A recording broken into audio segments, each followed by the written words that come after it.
Hello, this is Leah Whitehorse from Astrology with the cosmic forecast for June 2014. So I said on my website that we've just finished this beast of a retrograde with Mars retrograde, and now we're about to encounter another retrograde as Mercury goes retrograde this month. It went into the shadow zone on the 23rd of May, and I've already been seeing some of the manifestations of this. And people have been telling me little stories that connect with Mercury retrograde. For example, my Gemini friend was on her way up to see me and got delayed by the rain on the roads. It was horrendous.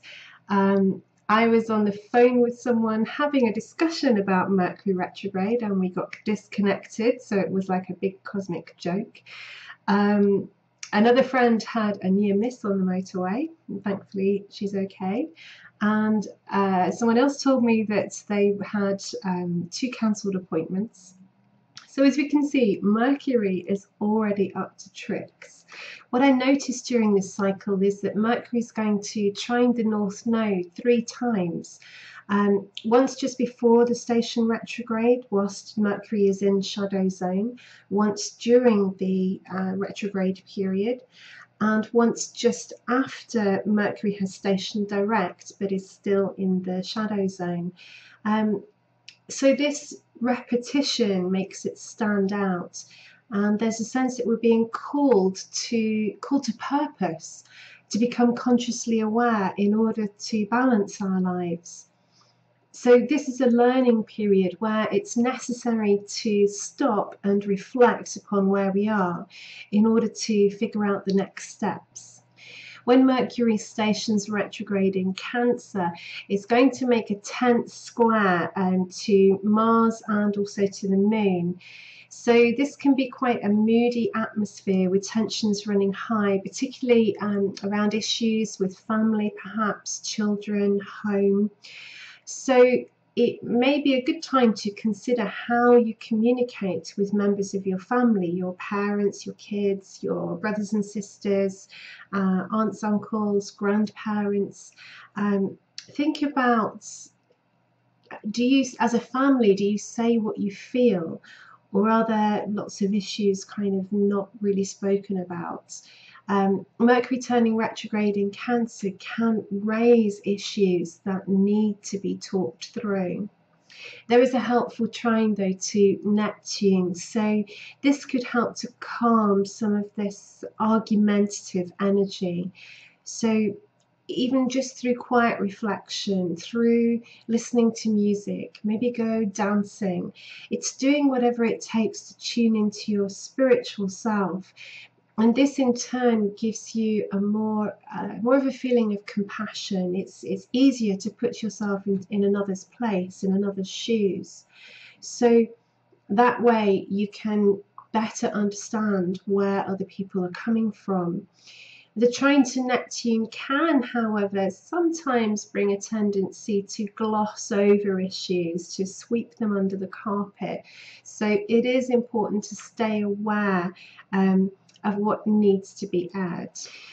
Mercury turns retrograde on the Sabian symbol, a cat arguing with a mouse. This always reminds me of Tom and Jerry cartoons, where the mouse Jerry is always getting one up on the cat. So this symbol asks you to look at where you feel like you have to explain yourself or justify yourself. Perhaps you're having an internal argument where you're kind of trying to justify to yourself why you should or shouldn't do something. The sign Cancer is about childhood conditioning, the information you received when your mind was young and impressionable. So it can be useful to think about, do you still believe what you were told as a child, and how has what you learned as a child shaped you? How does it affect your decision-making abilities now? How do you express yourself? Mercury will help you piece together a clearer picture. Mercury is going to back up into Gemini on the 17th of June, and this change of pace may be distracting. You may feel overwhelmed with things that you need to do, emails, calls, texts, all the usual communication means that we have in the modern world. As with any Mercury retrograde, double check your facts and figures and arrangements, because Mercury sometimes can trigger misunderstandings, especially during the retrograde period. And just so you know, it's actually taken me 5 takes just to say that one small paragraph. During this period, you may be made aware of what you don't know and what you need to know.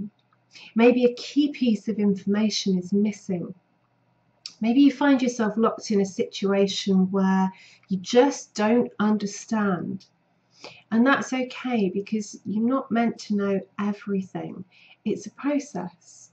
Mercury retrograde is a perfect time to review, to reflect, and gather the information that you need. Be open to changing your mind, changing your perspective once you receive this new knowledge. The retrograde will be in action until the end of the month, so if you do find yourself struggling with delays, misunderstandings, mixed messages, all the general annoyances of Mercury retrograde, then this could be a cue that you need some time to step back. Take 10 minutes, an hour, an afternoon if you can, just to step back from the world and the busyness of the world and have some time with your thoughts. The idea, though, is instead of getting involved in the story of your thoughts, it's about accepting them and then just letting them go. Just kind of watch them pass, because it's about building awareness. So life in the day-to-day world is really busy for most of us. So when you do get time to reflect, it gives you a chance just to reconnect with yourself. We have a full moon in Sagittarius on the 13th of June, and just as the full moon is exact, so too is an opposition between Venus and Saturn, which makes it all feel a bit grumpy. So this is quite a mixed chart with a variety of manifestations, which is very much like the mutable, changeable sign of Sagittarius. The full moon is conjunct asteroid Phallus and quincunx to Jupiter.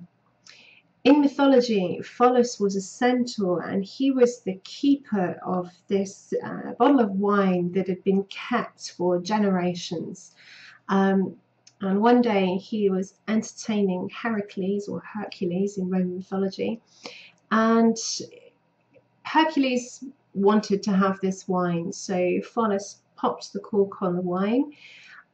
Unfortunately, what then happened was all the other centaurs became incredibly intoxicated on the fumes of this ancient wine, and they all ended up having a big fight. And in the process of this, Phallus was shot in the foot with a poisoned arrow and consequently died. And it was during this same fight that Chiron, the famous wounded healer, was where he received his wound. The full moon is also square to Chiron as well. So there's already a theme here about shooting yourself in the foot. With Sagittarius unruly energy, small actions can have very big consequences. Phallus was kind and he had really good intentions, but the results of his actions were disastrous. And Jupiter too is a very protective planet, and it really wants to do right by others. The difficulty here is that it might be all too easy to jump in feet first. So it may be that all is needed is a little bit of faith that perhaps the situation will resolve by itself and there isn't any need for grand gestures. It's possible that some tensions arise during this full moon. Maybe somebody lets the cat out of the bag or pops open that can of worms. But really, the quincunx to Jupiter is pointing the way. One of the greatest gifts of the sign Sagittarius is optimism. So if you can keep a can-do attitude, that will take you a long way. Sagittarius also loves to learn. So if you do find yourself in a really challenging situation, then bless that situation for teaching you something about yourself. It's all about perspective. The Sun enters Cancer on the 21st of June, which marks the summer solstice in the Northern Hemisphere. The Sabian symbol for zero Cancer is, on a ship, the sailors lower an old flag and raise a new one. So this symbol really captures the pagan story of the Holly King and the Oak King. These twin gods ruled over the dark and light halves of the year. In the Northern Hemisphere, the summer solstice marks the longest day and the shortest night of the year. The Oak King is at his peak strength, just like the Sun, but it's also at this moment that the Oak King is defeated. The flag is passed to the Holly King, who will then rule over the dark half of the year. After midsummer, the nights grow longer, the days are shorter until we get to midwinter, and when we're at winter solstice, the Oak King will once again rise.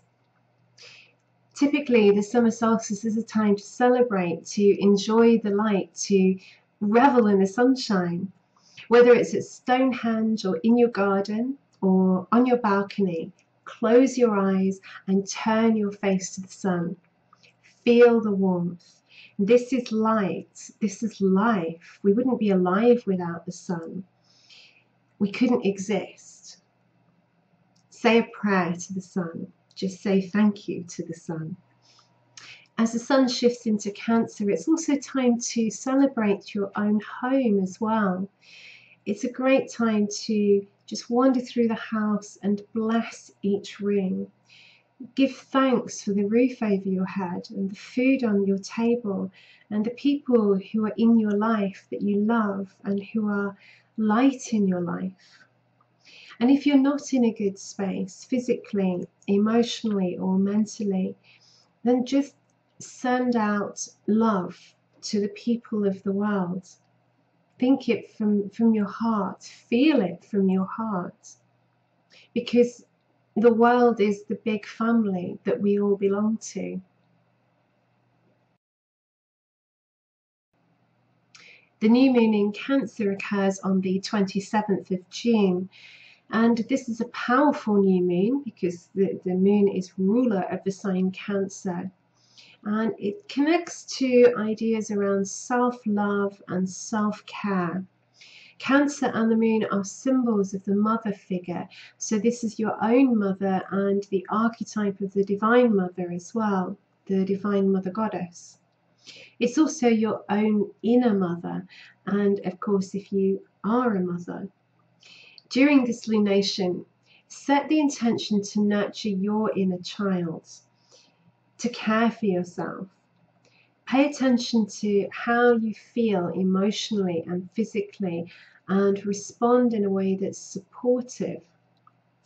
If you know your astrology chart, you could have a look and see which house has Cancer on the cusp, because this is the area of life where you need to experience tenderness, and also where you may need to grow a hard shell as well. It's the area of life where you need to be truly at home with yourself in order to deal with the world out there, what's beyond your front door. The new moon is widely opposite Pluto and trine to Neptune, so it's quite emotional, this moon. Pluto intensifies and brings home to you what you need to let go of, what isn't nourishing you anymore. It's a perfect day to clear out your cupboards, check in your kitchen cupboards, see if there's anything that is long past its sell-by date. This may be a small thing to do, but it tells the universe that you're clearing the way for something more nourishing, something more fruitful to come along into your life. The trine to Neptune is the closest aspect to the new moon, and it makes me think of the goddess Kuan Yin. She's a goddess of compassion. So this is a merciful mother aspect. It's ultimate kindness. One small act of compassion can be absolutely life-changing for somebody. So at this new moon, show someone you care. So this month I chose the Illuminati tarot deck. I bought myself a new deck of cards, and I don't know if you can see on here, but the sides of the cards are gilt, very sparkly, very appealing to my moon in Aquarius, and it gave me a good excuse to play with them. The card that came out this month was the Ace of Wands. So I'm just going to try and show it to you on the camera. There we go. This is one of my favourite cards in any deck. The Ace of Wands represents the element of fire. It's an inspirational card. It is inspiration. Most often I find it comes up to represent clarity. It's the moment that you find out the truth. It's a flash of inspiration when you have a fantastic idea. It's passion and motivation, and sometimes it's just sheer exuberance of life. And I was thinking that it really connects to several of the astrological things that are going on this month. It connects with the summer solstice.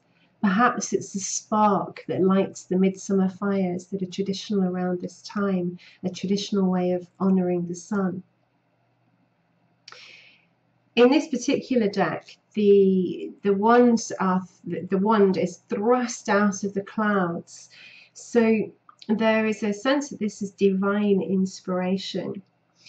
And in the background we see mountains and what looks like a temple as well. So perhaps this relates to the Sagittarius full moon.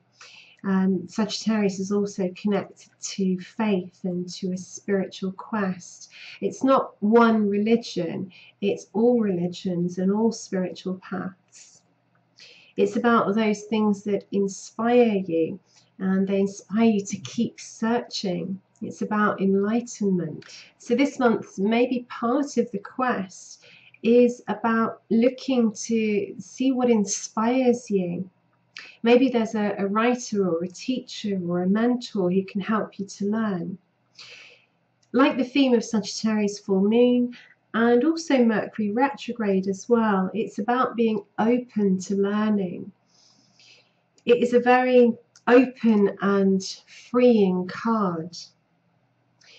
It can also be a sign from the gods pointing the way, a little bit like the quincunx from the full moon to Jupiter. It's synchronicity. So if you're unsure about what's going on and what's happening, then ask your spirit guides, ask your guardians. Ask them to help you understand, and then watch the signals. All hail to the Queen of Stars.